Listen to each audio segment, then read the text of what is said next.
नमस्कार दोस्तों, कैसे हैं आप लोग। मुझे आशा है कि आप पूरी जिंदा दिली के साथ इस समय का सदुपयोग कर रहे होंगे। मैं इंजीनियर PR शरण आप सभी लोगों से YouTube के माध्यम से जुड़ने का प्रयास कर रहा हूं और आपको मैं जो शुरुआत में टॉपिक लूँगा वो हमारा टॉपिक होगा इंडियन हिस्ट्री, भारतीय इतिहास। भारतीय इतिहास को जब हम पढ़ते हैं तो उसको बड़े व्यापक रूप से पढ़ते हैं और जटिल सब्जेक्ट माना जाता है, लेकिन मेरा ये मानना है कि ये बहुत ही आसान है यदि इसे कहानियों के रूप में पढ़ा जाए और एक घटना को दूसरी घटना से लिंक करके जोड़ के पढ़ा जाए तो ये बहुत ही आसान सब्जेक्ट है। इसलिए भारतीय इतिहास के अंदर 3 भागों में हम इतिहास को बांटते हैं: प्राचीन भारतीय इतिहास, मध्यकालीन भारतीय इतिहास और आधुनिक भारतीय इतिहास।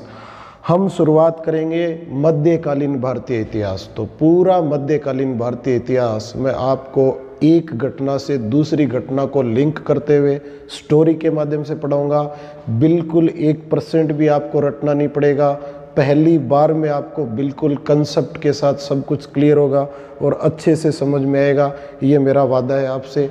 आप वीडियो को एंड तक देखें, बहुत मज़ा आने वाला है। स्टोरी के रूप में इसको समझने का प्रयास करें। तो हमारा जो टॉपिक रहेगा वो मध्यकालीन भारतीय इतिहास। तो मध्यकालीन भारतीय इतिहास की शुरुआत होती है 8वीं शताब्दी से और 8वीं शताब्दी से लेकर 18वीं शताब्दी तक का जो समय है उसको हम मध्यकालीन भारतीय इतिहास में शामिल करते हैं।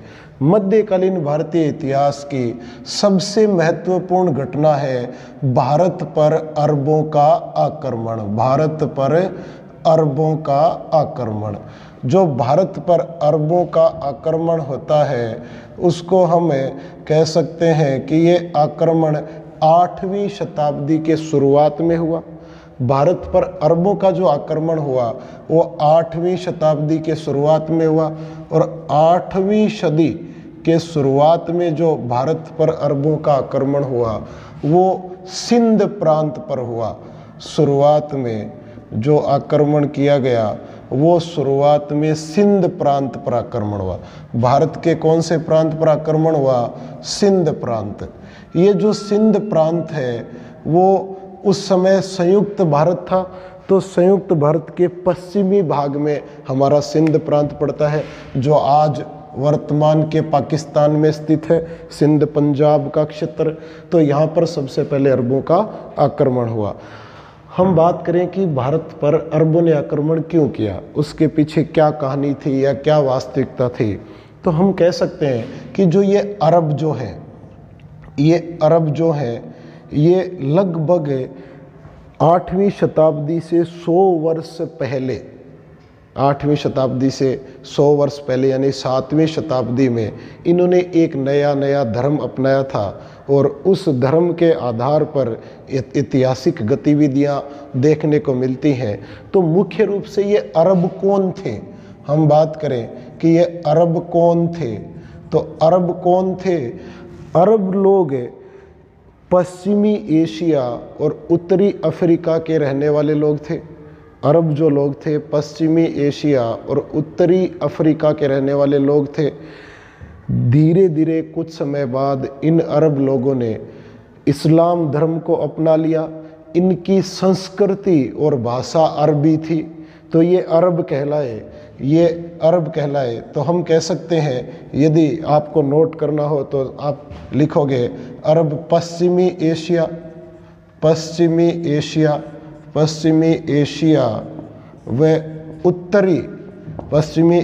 व उत्तरी अफ्रीका, पश्चिमी एशिया व उत्तरी अफ्रीका के निवासी थे। जो अरबों की जो संस्कृति थी वो अरबी संस्कृति थी।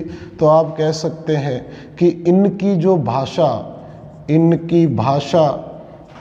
भाषा व संस्कृति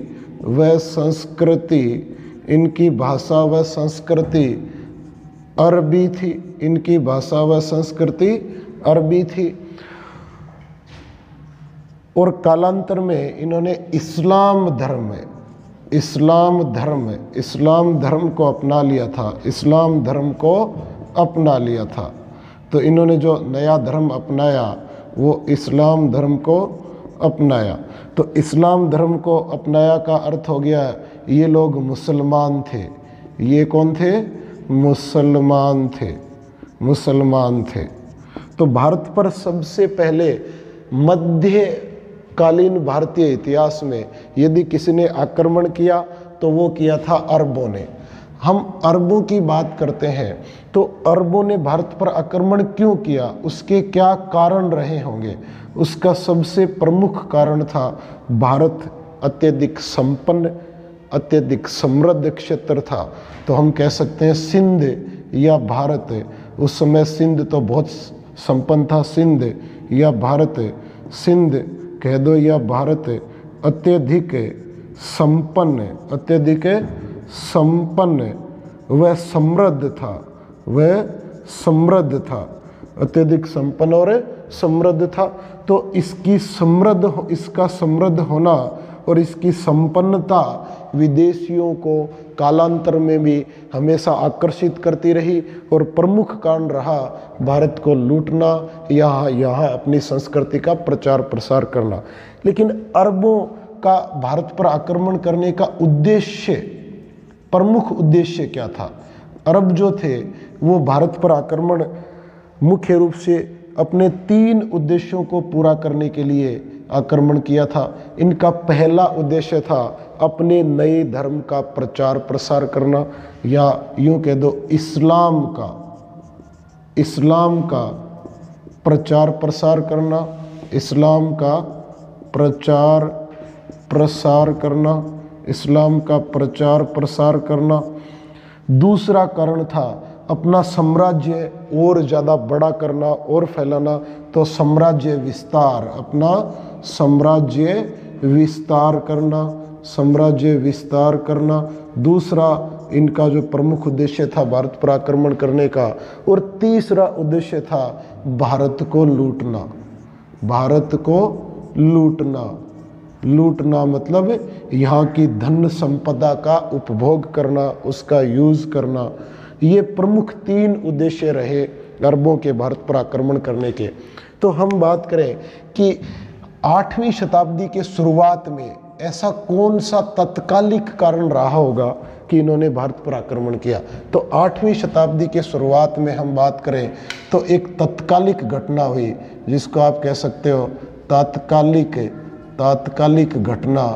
तात्कालिक घटना या कारण। तो इसकी एक छोटी सी स्टोरी है, तात्कालिक घटना क्या रही होगी। 8वीं शताब्दी के शुरुआत में लगभग 711 ईस्वी में भारत के सिंध प्रांत के देवल बंदरगाह के समीप से 8वीं शताब्दी के शुरुआत में अर्थात 711 ईस्वी के आसपास भारत के सिंध प्रांत के देवल बंदरगाह के समीप से अरबों के खलीफा उमर के कुछ समुद्री जहाज जा रहे थे। उन समुद्री जहाज़ों में सामान था, उनके दास थे, महिलाएं भी थी। तो जब वो सारे के सारे भारतीय जल सीमा के नज़दीक से जा रहे थे तो उस समय समुद्री लुटेरे बहुत होते थे। तो वहाँ के समुद्री लुटेरों ने, या यूं कह सकते हो देवल के आसपास के समुद्री लुटेरों ने इराक के खलीफा कह दीजिए या अरबों के खलीफा के जहाज़ों को लूट लिया। और इस लूट की घटना का पता जब खलीफा को चला या इराक के शासक अल हज़ाल को चला तो अल हज़ाल ने उस समय सिंध के राजा दाहिर से संपर्क किया और दाहिर को कहा कि आप हमें हमारी जहाज़ों के बदले मुआवजा दीजिए और जिन लोगों ने हमारी जहाज़ों को लूटा है उनको पकड़कर आप दंड दीजिए। लेकिन सिंध के राजा दाहिर ने ये कहा कि वो लुटेरे मेरे कंट्रोल से बाहर हैं या वो लुटेरे हैं, उनको मैं कोई सज़ा नहीं दे सकता। तो इस तरह से सिंध के राजा दाहिर ने अपनी असमर्थता जता दी उन लुटेरों को पकड़ने में और उनको दंड देने में। इससे जो अरब का खलीफा था वो बड़ा नाराज़ हुआ, और अरब का खलीफा नाराज़ हुआ तो उसने कई सैन्य अभियान भारत में भेजे। शुरुआत के 2 सैन्य अभियान असफल रहे, लेकिन तीसरा सैन्य अभियान मोहम्मद बिन कासिम के नेतृत्व में सफल हो गया। तो हम बात करते हैं तत्कालिक कारण क्या रहे होंगे। तो तत्कालिक जो कारण था, सबसे पहले हम कह सकते हैं सिंध प्रांत के देवल बंदरगाह, सिंध प्रांत के देवल बंदरगाह के समीप, सिंध प्रांत के देवल बंदरगाह के समीप अरबी जहाज़ों को समुद्री लुटेरों द्वारा लूटना। जब अरबी जहाज जा रहे थे, अब ये भी कहते हैं कि वो अरबी जहाज खलीफा के थे या यूं कह सकते हो इराक के शासक अल हजाल के थे। तो ये सबसे प्रमुख घटना रही। अब जब ये जहाज लूट लिए गए तो खलीफा ने, या यूं कह सकते हो जो खलीफा था, उस खलीफा के गवर्नर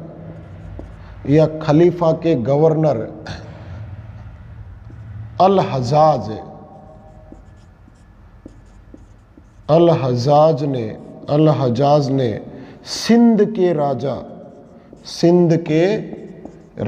दाहिर से मुआवजा, सिंध के राजा दाहिर से मुआवजे व लुटेरों को सजा देने की मांग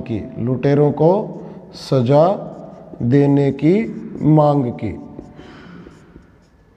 तो आप थोड़ा सा ध्यान रखें कि ये प्रमुख घटना थी कि जब अरबी जहाज गुजर रहे थे, वो जहाज खलीफा के थे या अरबी कुछ व्यापारी भी थे, उसमें इराक के जहाज थे। तो सिंध प्रांत के पास में देवल बंदरगाह के समीप लूट हो गई। इसकी वजह से खलीफा बहुत नाराज हुआ और खलीफा के जो गवर्नर या इराक के गवर्नर थे अल हजाज ने सिंध के राजा दाहिर से मुआवजे की मांग की और उन लुटेरों को सजा देने की मांग की। लेकिन राजा दाहिर ने उन लुटेरों को सजा देने में अपनी असमर्थता जता दी, जिसकी वजह से अल हजाज बहुत नाराज हुआ और उसने भारत के विरुद्ध या भारत पर अपने एक सिपह सहार जिसका नाम था अब्दुल्ला के नेतृत्व में भारत पर हमला कर दिया। तो ये अरबों का पहला अभियान था और ये अभियान सफल नहीं हो पाया। तो आप कह सकते हो कि शुरुआत के 2 अभियान सफल नहीं रहे। तो सिंध पर आक्रमण हुआ तो सबसे पहला अभियान वो हुआ था अब्दुल्ला के नेतृत्व में। अब्दुल्ला मारा गया और दाहिर जीत गया। दाहिर की जीत हुई इसमें। फिर दूसरा आक्रमण हुआ। दूसरा आक्रमण भी इराक के शासक ने ही दूसरा अभियान भेजा था, लेकिन वो अभियान भी सफल नहीं हो पाया। और उस अभियान के अंदर जो आपका उस समय सिपह सहार था, कि हत्या कर दी, दाहिर ने हत्या कर दी। तो इस तरह से लगातार 2 अभियान असफल हो गए। तीसरा और महत्वपूर्ण अभियान, तीसरा जो अभियान भेजा, अभियान इराक के खलीफा ने भेजा, वो मोहम्मद बिन कासिम के नेतृत्व में भेजा। मोहम्मद बिन कासिम के नेतृत्व में भेजा और ये सफल अभियान रहा। तो हम कह सकते हैं कि भारत पर अरबों ने पहली बार सफल आक्रमण किया, वो किया मोहम्मद बिन कासिम के नेतृत्व में। तो हम बात करेंगे कि मोहम्मद बिन कासिम ने जब भारत या सिंध प्रांत पर आक्रमण किया तो उस समय सिंध का राजा था दाहिर। तो हम यहाँ भी एक छोटी सी स्टोरी का जिक्र करेंगे कि जब सिंध का राजा था दाहिर, तो दाहिर की सेना और मोहम्मद बिन कासिम की सेना आमने सामने हुई। उससे पहले मोहम्मद बिन कासिम ने इसी देवल बंदरगाह पर आक्रमण किया और देवल का स्थानीय प्रशासक या सूबेदार था ज्ञान बुद्ध, और ज्ञान बुद्ध को मोहम्मद बिन कासिम ने अपनी तरफ मिला लिया, यानी कुछ बौद्ध सूबेदारों को अपनी तरफ मिला लिया और रावर के मैदान में राजा दाहिर से युद्ध लड़ा। तो राजा दाहिर और मोहम्मद बिन कासिम के बीच रावर का युद्ध लगभग 20 जून 712 ईस्वी में लड़ा गया और इस युद्ध में राजा दाहिर की पराजय हुई और मोहम्मद बिन कासिम की जीत हुई। तो हम बात करें कि मोहम्मद बिन कासिम कौन था और राजा दाहिर कौन था, इनके बीच जो युद्ध हुआ वो दाहिर। तो हम बात करते हैं एक बार दाहिर और मोहम्मद बिन कासिम की। तो मोहम्मद बिन कासिम इराक के खलीफा, मोहम्मद बिन कासिम इराक के खलीफा कह दीजिए या इराक के गवर्नर अल हज्जाज का भतीजा व दामाद था। मोहम्मद बिन कासिम इराक के गवर्नर या प्रशासक अल हज्जाज का दामाद व भतीजा था। ये मोहम्मद बिन कासिम इराक का जो उस समय खलीफा था अल हज्जाज, उसके बड़े भाई का पुत्र था। अब बड़े भाई की अकस्मात मृत्यु हो गई तो अल हज्जाज ने ही मोहम्मद बिन कासिम को पाला पोसा, बड़ा किया, सैन्य प्रशिक्षण दिया और ये 17 वर्ष की आयु में एक बड़ा सैनिक या यूं कह सकते हैं सेनापति बन गया।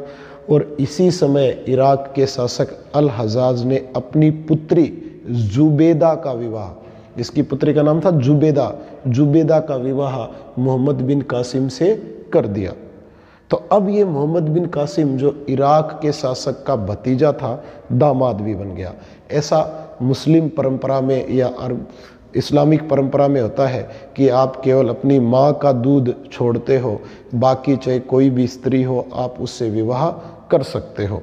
तो हम बात कर रहे थे मोहम्मद बिन कासिम की, तो थोड़ी सी बात करें इराक। ये था इराक के राजा, इराक के शासक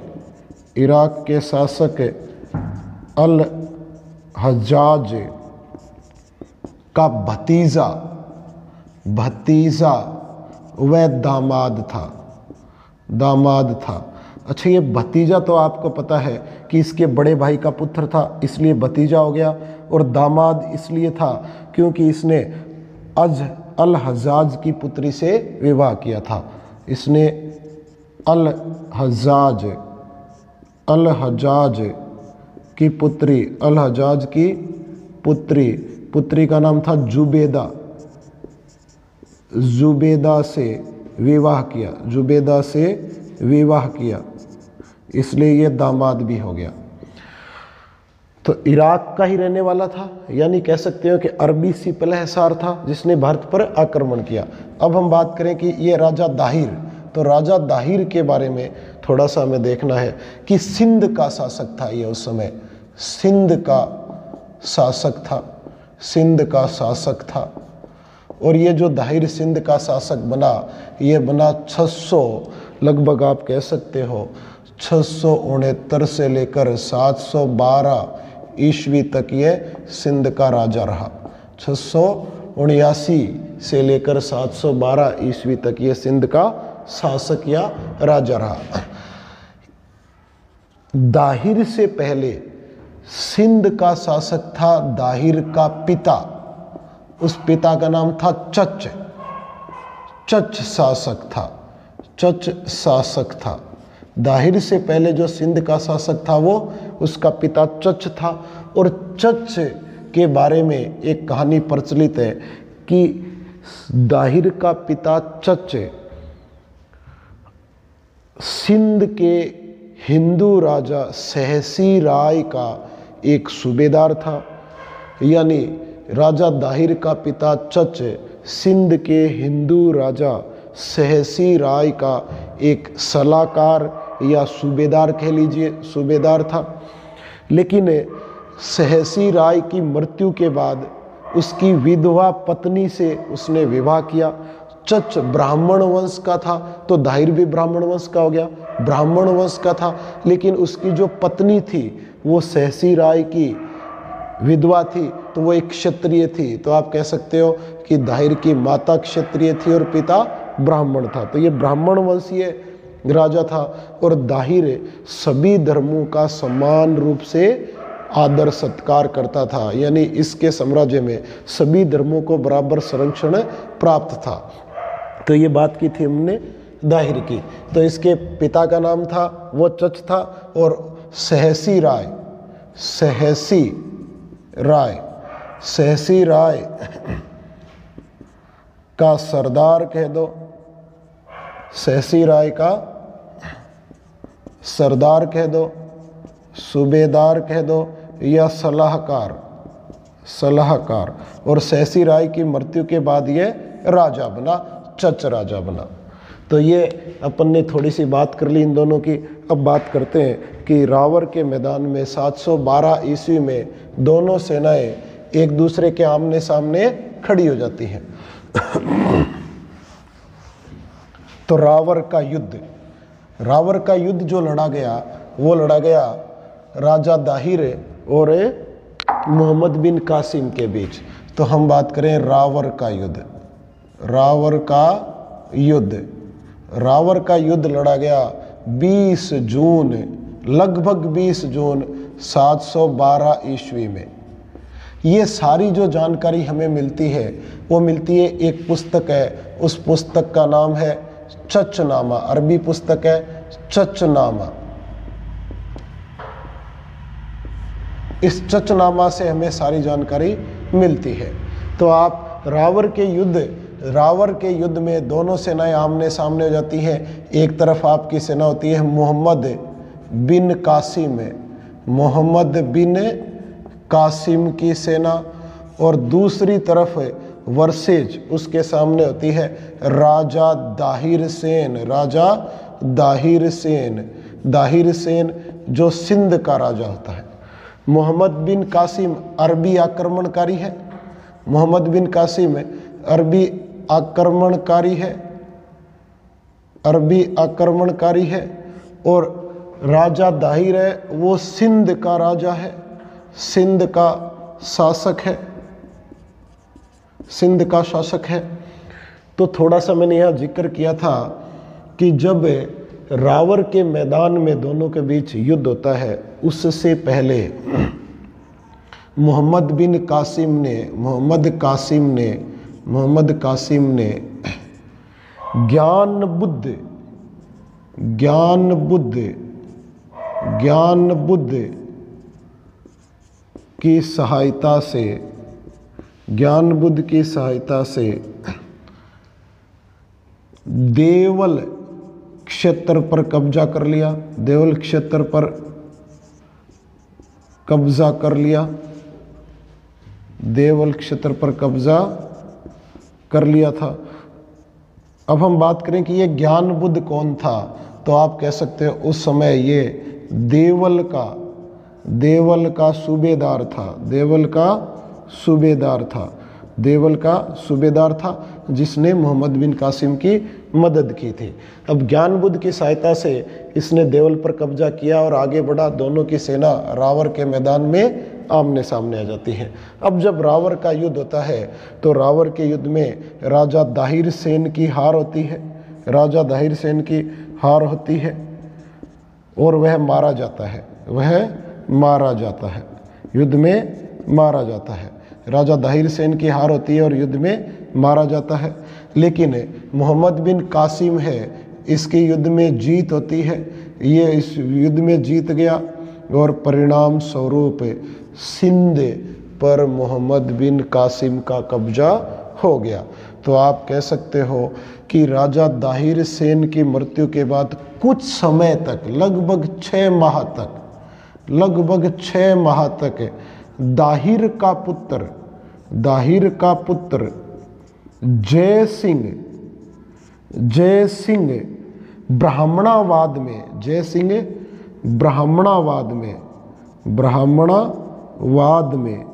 ब्राह्मणवाद में संघर्ष करता है, संघर्ष करता है।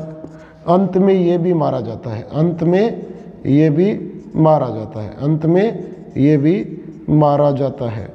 तो अब आप कह सकते हो कि संपूर्ण सिंध और मुल्तान पर मोहम्मद बिन कासिम का कब्जा हो जाता है। तो देखिए, ये पहली बार ऐसा हुआ कि किसी अरबी ने आकर के सिंध को कब्जा लिया, और इसके क्या परिणाम रहे या क्या असर हुआ सिंध पर। तो हम बात करते हैं कि जैसे ही मोहम्मद बिन कासिम ने सिंध पर कब्जा किया तो सिंध की जनता भारी परेशानी में आ गई। तो हम बात कर रहे हैं कि सिंध की जनता को अनेक प्रकार की यातनाएं सहन करनी पड़ी। और जैसे ही मोहम्मद बिन कासिम राजा बना तो आप कह सकते हो प्रथम अरबी, ये प्रथम अरबी था जिसने भारत पर सफल आक्रमण किया, सफल आक्रमण किया। यानी इसी को सफलता मिली, इससे पहले किसी को सफलता नहीं मिली। ये पहला अरबी था जिसको सफलता मिली। तो ये क्वेश्चन कई बार आता है कि सबसे पहले किसने भारत पर सफल अरबी आक्रमण किया। तो आप कह सकते हैं मोहम्मद बिन कासिम ने। दूसरा, मोहम्मद बिन कासिम ने वहाँ की जनता को, सिंध की जो जनता थी, सिंध की जनता को जबरन यानी जोर जबरदस्ती इस्लाम धर्म मानने, स्वीकार करने के लिए बाध्य किया, स्वीकार करने के लिए बाध्य किया। आप कह सकते हो कि वहाँ की जो स्थानीय जनता थी उसको जोर जबरदस्ती इस्लाम अपनाने के लिए बाध्य कर दिया गया। और अत्यधिक लूटपाट की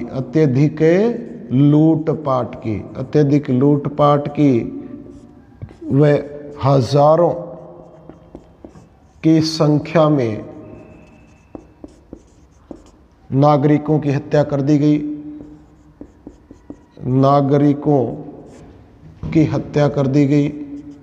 हजारों की संख्या में नागरिकों की हत्या कर दी गई। अब जब ये इस्लाम धर्म में जबरन बदल रहे थे तो बहुत से ऐसे लोग थे जो इस्लाम धर्म को स्वीकार नहीं करना चाहते थे। तो उन हिंदुओं पर जो इस्लाम धर्म नहीं मानना चाहते थे, भारत में पहली बार जजिया कर पहली बार आप कह सकते हो प्रथम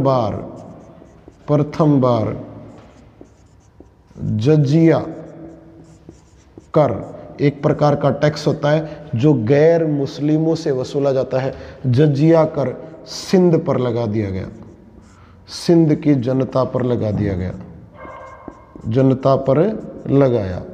जो ये जजिया कर, कई बार क्वेश्चन पूछा गया है कि सबसे पहले जजिया कर भारत में किस स्थान पर लगाया गया। तो आप कह सकते हो सिंध प्रांत पर लगाया गया।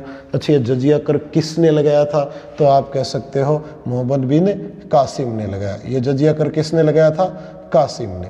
तो आप कह सकते हो कि कासिम ने इस्लाम धर्म का प्रचार प्रसार शुरू कर दिया, हजारों की संख्या में नागरिकों की हत्या करवा दी, जजिया कर लगा दिया और कुछ लोगों को बंदी बनाकर इराक के शासक और अरब के खलीफा के पास भी भेजा गया। और उसने दिनार नामक स्वर्ण मुद्रा भी सिंध में चलाई, स्वर्ण मुद्रा भी सिंध में चलाई। मोहम्मद बिन कासिम ने प्राचीन भारतीय इतिहास के समय दो प्रमुख पुस्तकें लिखी गई थी, जिसका एक का लेखक था विष्णुदत्त। तो आप कह सकते हो विष्णुदत्त शर्मा ने एक प्रसिद्ध पुस्तक लिखी थी, उसका नाम था पंचतंत्र। विष्णुदत्त शर्मा द्वारा लिखित पंचतंत्र नामक पुस्तक का अरबी भाषा में अरबी भाषा में अनुवाद करवाया गया, अनुवाद करवाया। मोहम्मद बिन कासिम ने विष्णुदत्त शर्मा द्वारा लिखित पंचतंत्र नामक पुस्तक का अरबी भाषा में अनुवाद करवाया, और इस पंचतंत्र का जो अरबी अनुवाद है उसको कलीला दमना के नाम से जाना जाता है। उस अरबी भाषा की अनुवादित पुस्तक का नाम क्या हुआ? कलीला दमना। इसी के साथ मोहम्मद बिन कासिम के समय ही एक और पुस्तक थी जिसको ब्रह्मगुप्त ने लिखा था, उसका नाम था ब्रह्म सिद्धांत। तो आप कह सकते हो ब्रह्मगुप्त ने पुस्तक लिखी थी ब्रह्म सिद्धांत, और ब्रह्म सिद्धांत का भी अरबी में अनुवाद करवाया गया, अरबी में अनुवाद करवाया। तो इस तरह से सिंध में पूरी तरह से परिवर्तन हो गया, और मोहम्मद बिन कासिम लगभग 3 वर्षों तक शासन किया। कासिम ने लगभग 3 वर्षों तक शासन किया। 3 वर्षों तक इसने शासन किया, और 715 ईस्वी में मारा गया। तो ये किस तरह से मारा गया? इसके पीछे भी 2 कहानियां प्रचलित हैं, तो हम बात करेंगे, इसको आप नोट कर लें। तो देखिए 715 ईस्वी में चचनामा पुस्तक ये कहती है कि 715 ईस्वी में मोहम्मद बिन कासिम में मारा गया। तो कासिम मारा किस तरह से किया गया, उसकी 2 कहानियां प्रचलित हैं। मोहम्मद बिन कासिम की मृत्यु, मोहम्मद बिन कासिम की मृत्यु 715 ईस्वी में। तो इसके पीछे 2 कहानियां प्रचलित हैं, हम दोनों की अलग अलग बात करेंगे। एक पुस्तक है चचनामा पुस्तक है। चचनामा के अनुसार, चचनामा ये कहती है, एक छोटी सी स्टोरी है इसमें। चचनामा पुस्तक ये कहती है कि मोहम्मद बिन कासिम ने राजा दाहिर की 2 पुत्रियों को और कुछ अन्य महिलाओं को इराक के शासक के पास भेजा, और उस समय इराक का नया शासक या नया गवर्नर था सुलेमान। तो जब सुलेमान के पास इराक के शासक के पास मोहम्मद बिन कासिम ने राजा दाहिर की 2 पुत्रियों को भेजा, तो उन पुत्रियों ने वहाँ इराक के शासक सुलेमान से ये कहा कि हमारी इज्जत आपका सिपहसार मोहम्मद बिन कासिम पहले ही लूट चुका है। तो यदि आप इस जूठन का उपयोग करोगे तो इससे इराक का शासक अत्यधिक क्रोधित हुआ कि मेरे पास वो स्त्रियां भेजी गई हैं जिसका उपभोग कह दो या जिसकी इज्जत कासिम पहले ही लूट चुका है।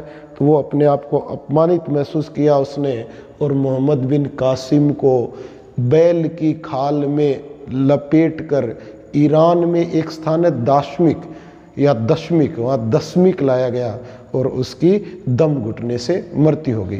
तो ये पहली कहानी प्रचलित है। तो हम इस कहानी की बात करें तो आप कह सकते हो दाहिर की 2 पुत्रियों, उसकी 2 पुत्रियां थी, 2 पुत्रियों को सुलेमान के पास भेजा, भेंट के रूप में भेजा। दोनों पुत्रियों ने षड्यंत्र किया, यानी एक चाल चली और कहा कि हमारी इज्जत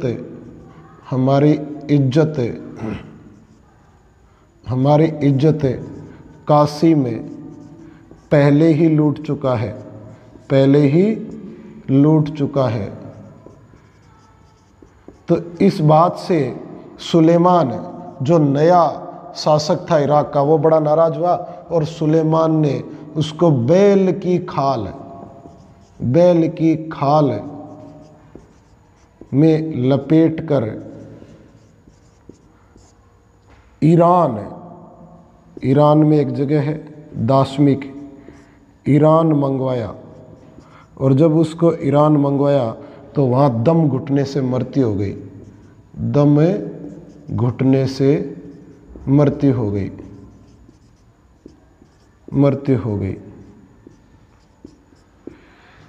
ये कहानी चचनामा के अनुसार है।